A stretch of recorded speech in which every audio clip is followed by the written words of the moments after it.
Uşağına kişinin şəklini qoyur. Uşağın şəklinin videosunu çəkir atır kişiyə ki, yatanda ağlaya-ağlaya ata deyib yatıb, sənin şəklinlə yatır. Durur 400 kilometr yolu rayondan oturur maşına gecə ilə. Arvad deyir, hara gedirsən, deyir, Bakıda işim çıxıb məni çağırıblar falan yerdən. Güya iş dalından gəlir. Arvad getməliyəm. Daha demir ki, axşam bu gic müğənni uşağı yatırdanda şəkili sinəsi üstə belə qoyub, uşaq yatıb. Uşağın sinəsinin üstündə kişinin şəkili. Uşağın xəbəri yoxdur. Bu nə bilsin ki, bu uşağı ortaya qoyub teatr qurur, şou göstərir. Sən də toya aparan sənə kimi əxlaqsızlardır. Bunu deyib altını da çizirəm. Duxlu adam istəyirəm, çıxsın məni yıxsın, desin, bax onu toya gətirəm mənə. Mən sübut eləyim ona, onun epraf çıxardım, qoyum ora.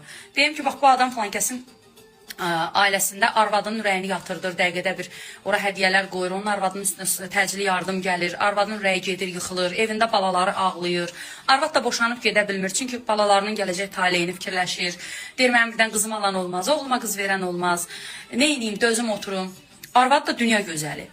Bu tip əxlaqsızları işimiz nədir? Boykot eləmək. Belə də deyim, mənə dəyməyən ilan 100 yaşasın, sən mənə toxunarsansa, mənlə sən oyun oynayarsansa, sən açıb sandığı tökərəm pambığı. Hə dostlar, deməli qorxduğumuz gəldi başımıza. 2 gün öncə klip çəkilişində rejissor bildirdi ki, Aytatan burada üzük taxmaq məqamı olmalıdır senariyə uyğun olaraq. Biz oradan aktyor tapmayaq deyə yoldaşımdan xahiş elədim. O da çox etiraz elədi, amma başa saldım ki, siman görünməyəcək. Zaten səni hamı görüb, tanıyır da. Burada nə var ki, razılaşdırdıq çox çətinliklə də olsa.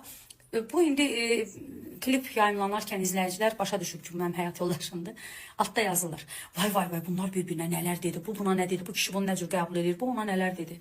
Siz ərinizin başında qoz qırırsınız. Hələ mən qoz qırmamışam. Kimin evində dava olmayıb?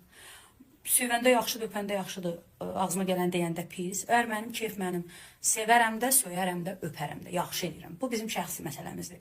Əgər belə obyektivsizsə, o zaman sizlə razı olaram ki, 2 bic doğan başqasının ərindən, altını çizirəm.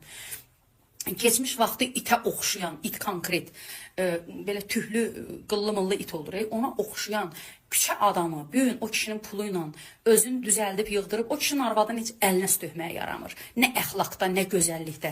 Gəlib indi o kişi piyan olub, pingvin, əlinə bu keçib, özdə kimisə acığına bu keçib. Bunu hamımız yaxşı bilirik. Bu keçib bunu indi, bu da bundan piyanlığından istifadə edib, 2 dənə də bic doğub yerini rahat eləmək üçün. O vaxtı köhnə vaxt deyirlər, tez ərə getdin, tez uşaq doğub. İndi bu bunun beynində qalıb. Bu ərdə öyle, bu araq ailəsidir. Kişi piyanska, içib əlinə sən keçmişsən. Buna yazın. Yazın ki, ayıb deyil, ay xanım, başqasının ailəsini dağıdırsan. Hə, ona yazsaz, mən də mənə bir irad yazanda oturaram, deyərəm ki, bunlar belə haqlı yazır da, mən də bəlkə düz deyirlər. Siz o qədər nahaq yazırsınız. Mən artıq çaşıb qalıram ki, nəyi haqlı yazdınız, nəyi düz yazdınız. Buna yazın, buna əl gəzdirin. Mənim ərimlə məsələmi özümüz həll eləyəcəyik. Siz bizim yerimizə narahat olmayın.